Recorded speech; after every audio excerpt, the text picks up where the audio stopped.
Can someone be held liable for the misdeeds of a co-executor? Let's start by discussing a case decided by Ontario's Court of Appeal called Cahill versus Cahill. What if one executor is doing all of the work and the other executor is just rubber stamping everything? Can the rubber stamper be held liable if the co-executor cheats the beneficiaries? That is the question put to the court in Cahill. In this case, the father's will appointed his son, Kevin, and daughter Sheila as executors and trustees.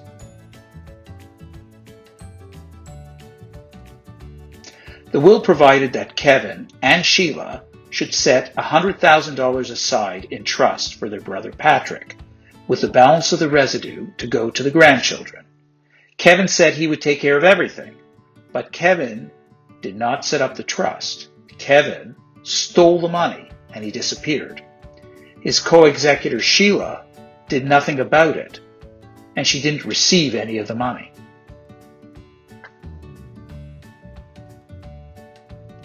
Patrick sued his brother Kevin, but he was nowhere to be found.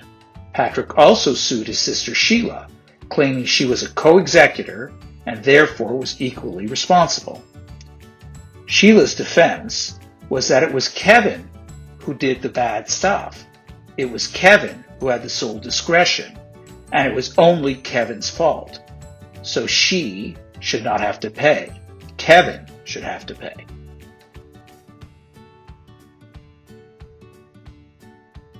The Ontario Court of Appeal ruled that Sheila was liable.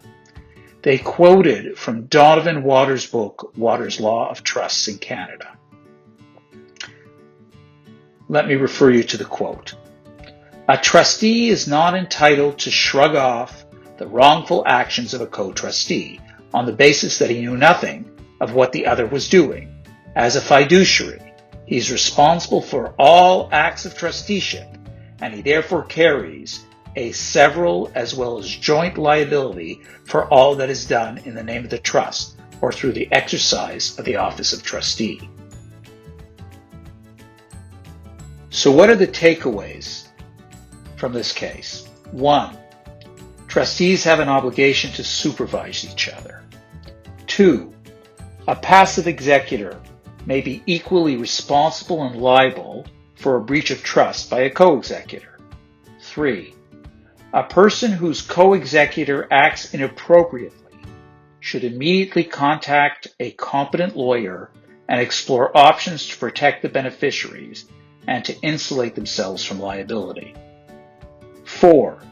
Depending on the case, the executor could apply to court for directions or commence an application to remove their co-executor or seek to prevent the implementation of their co-executor's breach of fiduciary duty.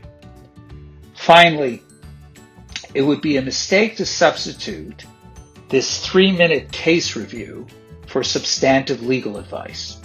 Every case is different and turns on its own set of facts. There is no replacement for hiring a competent lawyer whose own research, analysis, and judgment should be canvassed before going to court. My name is Charles Wagner, and if you have any questions regarding this sort of case, you are welcome to call me.